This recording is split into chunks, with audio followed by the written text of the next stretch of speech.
Azenha aí? Aí, diretamente Oi, de gente, Baku. tudo bem? De Baku, Baku. Azerbaijão, Azenha. Como que tá aí? Saudades. Eu estou trabalhando nessa escala 7x0. Porra, meu, você tá aí num puta de um centro de convenções Olha bonito, só, que super É bem um legal. tratado. estádio, gente, aqui é um estádio de futebol. Aqui em cima, ó, é estádio, um estádio gigante de futebol. E o companheiro Geraldo Alckmin, ele veio para cá, como isso aqui é uma ex-república soviética, ele se comunizou depois daquela declaração que ele fez para a gente ali sobre os... O que o Alckmin fez aqui, Rovai, Henrique, Dri, foi jogar para a sociedade o debate, né? O assunto circula, por incrível que pareça, inclusive aqui na COP. Porque o que o pessoal está dizendo é o seguinte, bom, Bélgica, Islândia, Escócia, Reino Unido, Suécia, Espanha, Alemanha, Japão, Nova Zelândia, já tem escalas distintas para o trabalho, né? É a isso a que o Geraldo Alckmin se referia quando ele falou que é uma tendência mundial. Vários países. Agora, aqui no Azerbaijão não é mole, o país é rico, cheio do dinheiro do petróleo, mas aqui sabe qual é a escala? 7x0. O pessoal trabalha todos os dias. Eu tive a curiosidade de perguntar para o pessoal daqui, eles disseram, eventualmente a gente tem uma folga semanal. Pegam pesado, né? Mas o assunto também foi um assunto de bastidor, esse debate crescente no Brasil, né? Vamos ver o que dá. Será que o governo vai abraçar isso? O que vocês estão achando? Estou achando que não, viu, Renato? Vocês estão muito otimistas que o governo vai abraçar isso? Olha, eu acho que se o governo for inteligente, ele abraça. Eu também acho, se quisesse jogar com inteligência. Mas posso falar um pouquinho da COP ou não? Pode, eu acho que só para terminar, eu acho o Lula muito sensível a esse tipo de coisa. Ele vai sentir o cheiro, entendeu? Ele pôs o Marinho, se ele foi ele que falou pro Marinho dizer isso, o Marinho foi o boi de piranha, velho. O companheiro Alckmin é muito esperto, né? O companheiro Alckmin matou no peito e ó. Ele foi comunizado, o Alckmin, pela influência maligna. É o camarada. Ele sabe que esse negócio de ele mexer com a acupuntura o levou a se tornar um cidadão mais chinês.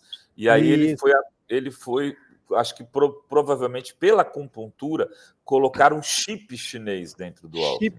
Ele foi comunizado completamente. O Alckmin foi comunizado, né? Porque lá atrás, no tempo do Pinheirinho, você já imaginou o Alckmin falar isso? Pois em escala. Ele foi comunizado, simplesmente foi comunizado. Eu sempre soube que aqueles paralamas que ele cultiva aqui atrás no cabelo assim era um cosplay do Mao Tse Tung. Eu sempre soube disso. Tá comunizado esse. Mas, Azenha, traga pra gente aí, além do Alckmin, tem outros ministros estão aí na COP29 representando o Brasil, né? Qual que é o clima aí? E conta pra gente. Bom, eu acabei de sair de uma coletiva da Marina Silva com o Geraldo Alckmin, em que eles apresentaram a meta de redução das emissões do Brasil. Os ambientalistas aí no Brasil estão socando a pancada no governo Lula, mas eu acho que as circunstâncias, assim, eu sou o primeiro defensor do meio ambiente. Agora, existem circunstâncias econômicas, você concorda comigo? Não dá para fazer tudo de uma vez, quer dizer, o que eu notei aqui é que o governo brasileiro apresentou-se como o grande líder da transição energética mundial. Posso passar um pedacinho do vídeo do Alckmin, já vestindo a camiseta da COP de Belém? O vídeo está no bastidor, mas eu não sei colocar, está no bastidor. No mundo e avançar, conscientizar dessa questão. A COP 30 em Belém, ela está no lugar certíssimo. Ela vai ser histórica. Ela vai ser não só a maior, mas ela vai estar dentro de onde precisa estar, que é junto da natureza. Meu saudoso pai dizia, Sônia, que o contato com a natureza aproxima o homem de Deus. Então nós precisamos estar onde as coisas ocorrem. É do Milton Nascimento: o artista deve estar onde o povo está. A COP tem que estar na COP da floresta, na COP indígena, na COP da natureza, na COP da preservação, na COP do clima. E é perfeitamente possível compatibilizar desenvolvimento e sustentabilidade. E aí vem o mercado regulado de carbono. Como valorizar esta floresta? Como monetizar essa floresta em pé, para que ela possa ser preservada e até reflorestada. O Brasil tem compromisso com o desmatamento zero. Marina disse aqui que nós reduzimos em 21 meses, praticamente 45,7% do desmatamento. 400 milhões de toneladas de CO2 equivalente é uma Argentina inteira. O que o Brasil poupou é uma Argentina inteira. Tem um grande, um enorme e um significado.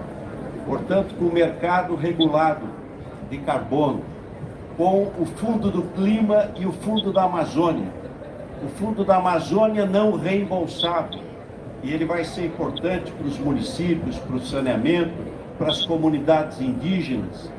E o Fundo do Clima, um percentual pequeno de juros, serão 32 bilhões de investimento no Fundo do Clima, e muito voltado à recuperação da floresta.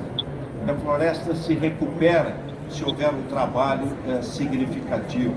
A lei do combustível do futuro, Wander, que preside a CNT, nosso ministro Renan. O Brasil é exemplo para o mundo. Quem tem etanol na gasolina? Nós temos 27% de etanol na gasolina.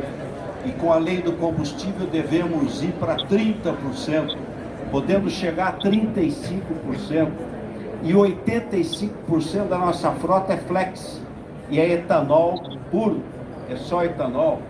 Quem tem bio no diesel? Brasil. Aliás, lamentável, o governo anterior era 13% bio no diesel. Baixou para 10%, aumentando a importação de diesel dos Estados Unidos e fechando as fábricas de bio, que é a produção de bio por soja, por mamona, por dendê, por girassol. O presidente Lula passou de 10 para 12, o ano passado 14. Bom, gente, eu vou... Vocês estão ouvindo? Eu interrompi, só queria dar um gostinho para vocês da fala do vice-presidente Geraldo Alckmin. O que o Brasil está fazendo aqui, Dri, Renato e Henrique? Se apresentando como o grande líder da transição energética. Então, muitos programas que, inclusive, os brasileiros não conhecem. Eu convido os leitores da Fórum, eu estou produzindo muitos textos, estou produzindo porque tem muita notícia. E a Adri De Lorenzo fez uma aba específica de COP. Como a Fórum é conhecida por uma grande produção de informação para os seus leitores o dia todo, às vezes você quer se informar sobre a COP, você nem acha na Fórum, porque é muita coisa que a Fórum publica, mas tem a abinha que a Adri criou só sobre os assuntos da COP. Tem muita notícia importante, viu, Rovai? Os nossos leitores aqui, os nossos comentaristas, muitas vezes criticam, porque a Fórum não fala o que o governo está fazendo. Está tudo aí na aba da COP, tem muita coisa sendo feita. Então, o que o Geraldo Alckmin estava dizendo ali? O Brasil vai...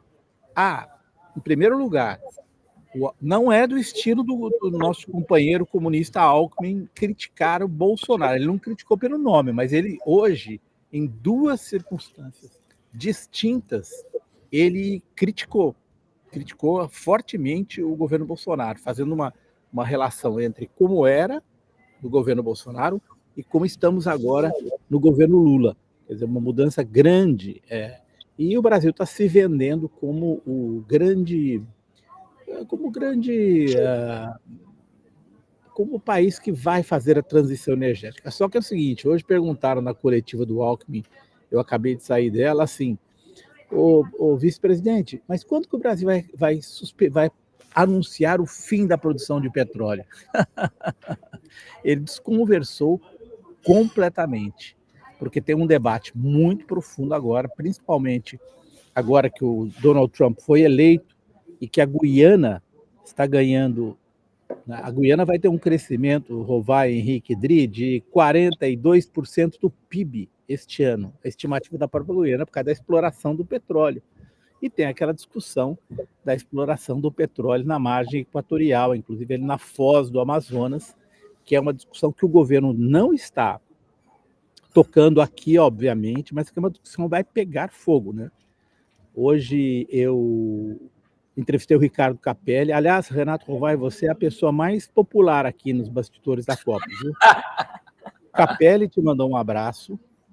Jorge Viana me encontrou depois daquela entrada, aquela entrevista que ele deu aqui, e falou, puxa, agradeço a Fórum. Ele ficou sabendo que foi ao ar e nos agradeceu, Jorge Viana e Paulo Teixeira também. Encontrei com ele, fiz entrevista. Então, todos eles muito, muito alegres de ver. Eu vi o Paulo Teixeira chegando, descendo do avião, de jaqueta, todo. Parecia que tá frio aí, né, Zenho? Sim. Tá. Estamos com temperatura em torno de hoje 10 graus por aí. E, enfim, o Brasil, a meta que o Brasil apresentou não é a que os ambientalistas queriam, mas o governo Lula está fazendo um bom trabalho de se colocar como o principal fiador da transição energética aqui no Azerbaijão, né? Pouca gente veio, poucos líderes vieram, e também em função disso, a presença da Marina Silva e do Geraldo Alckmin, a presença deles ganhou um destaque bem importante. Hoje foi lançado, então, vocês viram lá a camiseta do Alckmin, já a COP de Belém. E tem tempo para mostrar mais um videozinho? Tem sim. Deixa eu achar aqui. Vou botar o Paulo Teixeira aqui. Você roda aí, Gui? É o Gui que tem que rodar. Fazenha, mas agora está na Fórum. Ministro, o senhor falou, aliás, vamos começar aqui. Ministro, logo ao enfrentar isso, especialmente em frente no Brasil. O Brasil está enfrentando o tema da inflação de alimentos, ampliando o financiamento para a agricultura. É o maior plano safra de toda a agricultura brasileira e na agricultura familiar igualmente. Um plano safra com volume grande de recursos e grande parte de subsídios. Além de enfrentar a inflação de alimentos para não ter aumento, é fundamental baixar o preço dos alimentos. Esse é o grande desafio do presidente Lula, fazer com que os alimentos, numa mudança climática como esse, possam baixar o preço. Eu vejo três pilares para isso. O primeiro é o financiamento. O Plano Safra está direcionando a produção para a produção de alimentos, para a produção de alimentos agroecológicos, para a produção de alimentos saudáveis. Isso é, como que a gente baixa o preço dos alimentos, isso o Plano Safra está fazendo. O segundo pilar é das compras públicas, fortalecendo as compras públicas para ajudar o agricultor a organizar o seu orçamento. E o terceiro pilar, esse que nós começamos a organizar agora, que é a assistência técnica. Veja bem, Azenha, para o agricultor fazer uma agricultura resiliente, ele precisa de muita assistência técnica, dadas as mudanças tecnológicas na agricultura. Esse é o pilar que nós estamos debruçados agora para desenvolver no Brasil. Iniciando, junto ao Fundo Amazônia, nós estamos protocolando um projeto de 1,5 bilhão no Fundo Amazônia para a região amazônica. E no restante do Brasil, ter um fundo para garantir ao agricultor familiar assistência técnica para que ele se aproprie dessas novas tecnologias existentes na sociedade brasileira e no mundo na área de agricultura. É isso aí, gente. No estande do Brasil, é isso? Esse é o estande do Brasil. Você tem dois estandes aqui, Rovai. Tem o estande do Brasil, onde eu encontrei o Paulo Teixeira, fiz essa entrevista, E depois tem um stand da COP de Belém, que é do Conselho da Amazônia, são os governadores da Amazônia. Então lá estavam hoje o Helder Barbalho, governador do Amapá. Foi lá que eu entrevistei o Ricardo Capelli. Não vai dar tempo de colocar o Capelli para falar aqui, mas basicamente o Capelli falou sobre a questão do petróleo, porque o que está acontecendo aqui nos bastidores, Henrique, Renato e Dri? Eu acho que talvez dê tempo. Põe o Zaratini chega só meio de 20. Então, peraí, eu vou colocar aqui, deixa eu buscar aqui, mas só vou explicar o que está acontecendo aqui nos bastidores. Com a eleição do Trump, a expectativa muito grande de que os Estados Unidos comecem a bombar petróleo, né? O Trump é um negacionista do clima, e aí há uma preocupação que é a seguinte: bom, se os Estados Unidos começarem a aumentar a produção de petróleo, descumprindo todo o Acordo de Paris, etc. e tal, né? Já não estão cumprindo o Acordo de Paris, porque os Estados Unidos e os países ricos não deram o dinheiro que haviam prometido. Eles haviam prometido 100 bilhões de dólares por ano de 2020 a 2025 para os países em desenvolvimento conseguirem enfrentar as emergências climáticas. Eles não cumpriram essas metas. E se começarem os Estados Unidos a bombar mais petróleo ainda, porque eles já bateram o recorde de produção em agosto passado, como que fica o Brasil? Aí será que o Brasil tem que realmente frear a sua produção de petróleo? Porque um país como os Estados Unidos produzindo petróleo em massa e com energia mais barata vão competir com a produção de mercadorias de outros países. Aí essa discussão sobre petróleo na Amazônia está fervendo nos bastidores, só que aqui, publicamente, o governo brasileiro mantém a mesma posição. Perguntado sobre isso, hoje o Alckmin deu uma de João sem braço, não falou. Deixa eu ver se eu acho o Capelli aqui, porque essa nova plataforma, né? Ela é... Agora, a gente entrevistou recentemente a Rosângela, que é conselheira da Petrobras, e assim, ela traz alguns pontos. O pré-sal é até 2030. A dependência do petróleo no Brasil, mesmo fazendo com todos esses esforços de fazer a transição energética, vai no mínimo até 2050. Então, a gente, se não investir em novas fontes aí, o pré-sal acabando, o país vai começar a ficar dependente de comprar. Então, é uma discussão que tem que ser olhada por todos os ângulos, né? Porque... Eu, particularmente, Dri, acho que é uma loucura você prometer acabar com o petróleo, porque você tem que considerar as circunstâncias do planeta. Você não está sozinho no mundo. Seria lindo dizer assim, a partir de amanhã o Brasil não fura mais nenhum poço. Seria lindo, maravilhoso. Só que as circunstâncias do planeta têm que ser consideradas, entendeu? Eu também sou contra, em tese. Mas, pô, se as circunstâncias, a conjuntura muda, você não tem como comprometer. Deixa eu ver aqui o vídeo. Deixa eu ver quem que eu acho primeiro. Quem achar primeiro eu vou colocar. Eu não estou achando o Capelli aqui, mas vou colocar a Sônia Guajajara. Vamos lá. Você coloca aí, Gri? Coisa do mar, meu Deus. E, né? Discutida no governo federal e que ela será... Ministra, o que a senhora achou da meta apresentada pelo Brasil de redução de emissões? Olha, é uma meta que foi amplamente discutida no governo federal e que ela será aprimorada durante todo esse período até a COP30. E todos os órgãos, né, como nós, Ministério dos Povos Indígenas, ainda vamos aprofundar e dar a nossa contribuição. Então, é um processo em construção. Ministra, a senhora está satisfeita com a proteção aos povos indígenas conseguida até agora pelo governo Lula? Olha, nós temos um passivo muito grande, né, de ausência do poder público nos últimos 6 anos, que chegou a uma situação de muito abandono, né, de descaso da política pública. Nós estamos trabalhando arduamente para reconstruir as políticas de proteção dos povos indígenas e aprimorando a cada período, né, a melhoria das políticas, no sentido de avançar com a demarcação das terras indígenas. Em menos de 2 anos, já foram 10 territórios demarcados, 5 áreas desintrusadas, com a retirada de garimpeiros, de invasores de extração ilegal de madeira, de grileiros. Estamos trabalhando junto com o MDA para destinação de terras públicas e também estamos trabalhando já com a implementação da PNGAT, que é a Política Nacional de Gestão Ambiental e Territorial das Terras Indígenas. E trabalhando para que a gente possa aumentar ainda mais a quantidade de áreas demarcadas e também a garantia da segurança dos indígenas dentro desses territórios. Então, é um processo que vai perdurar aí durante os nossos 4 anos de mandato do governo do presidente Lula. Finalmente, com a eleição do Donald Trump nos Estados Unidos e a promessa de furar petróleo, o debate sobre perfurar a plataforma continental da Amazônia vai voltar com força no Brasil. Qual é a posição da senhora? Olha, certamente que a eleição do Trump é uma ameaça não só para os Estados Unidos ou para o Brasil, mas é para o mundo, né?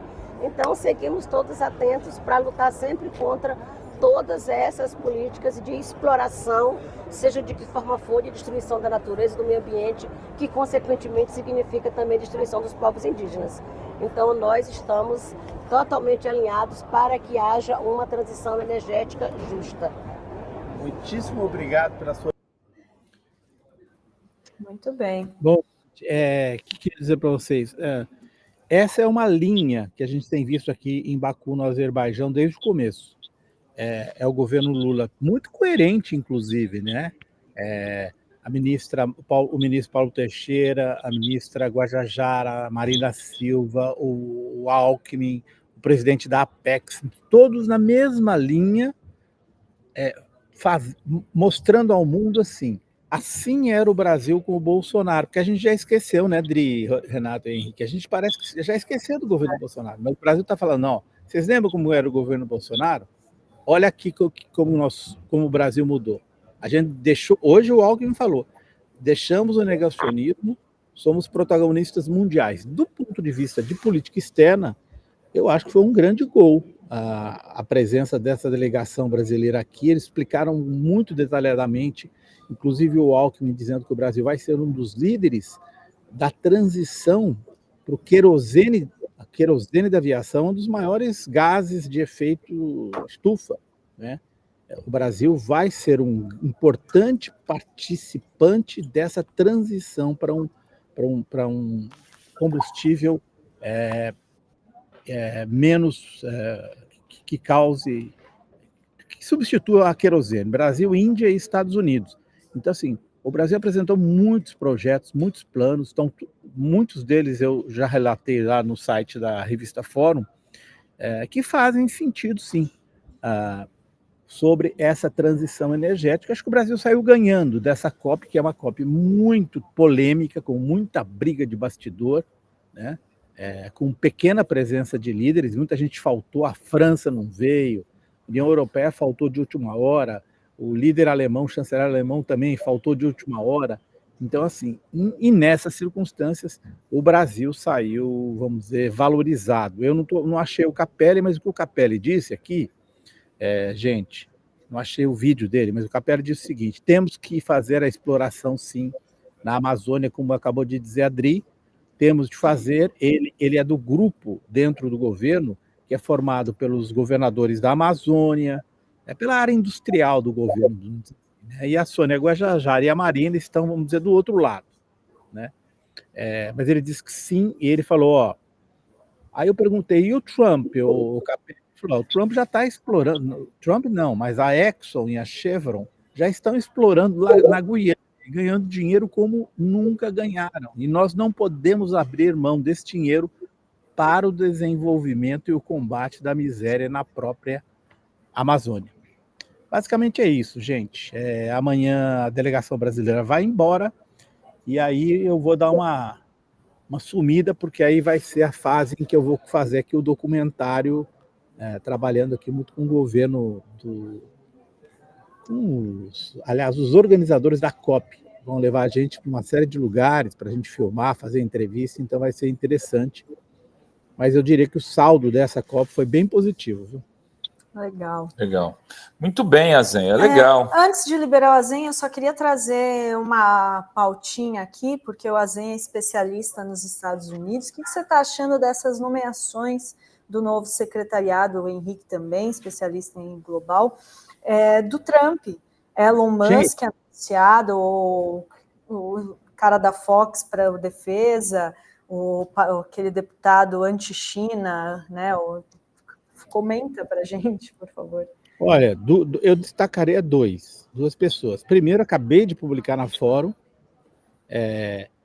que a embaixadora dos Estados Unidos nas Nações Unidas foi quem elegeu o Jorge Santos, a principal promotora. Lembra a Kitara Havashi, Henrique? Henrique lembra da Kitara Havashi. Então, essa embaixadora dos Estados Unidos foi a principal promotora da eleição do Jorge Santos, gente. Aí. Ela ajudou a levantar $100 mil para a campanha dele, do Jorge Santos, que é a Kitara Havashi. Ela votou contra a cassação dele mesmo. E hoje viralizou um texto nos Estados Unidos de um comediante dizendo que essa senhora aí do lado esquerdo, que será a futura embaixadora dos Estados Unidos, que ela existe em duas receitas. A receita normal e extra louca. É um comediante que falou que essa mulher... E também destacaria o homem, o senador que o Trump colocou no Departamento de Estado, que é o senador da Flórida, amigo do Bolsonaro, que vai dar muito trabalho para o Brasil. Marco Rubio, né? Marco Rubio. É um cara que elogiou o Bolsonaro. Ele escreveu um artigo, também escrevi sobre isso na Fórum, tá lá na Fórum, quem quiser achar. Publicou um artigo super elogioso ao Bolsonaro, detonou o Lula várias vezes na relação do Brasil com a China ao longo do tempo. É um cara anti-Venezuela que organizou a tentativa de derrubada do Nicolás Maduro e anti-China. O Trump está botando um governo para acabar com a China, para enfrentar a China de frente, Henrique.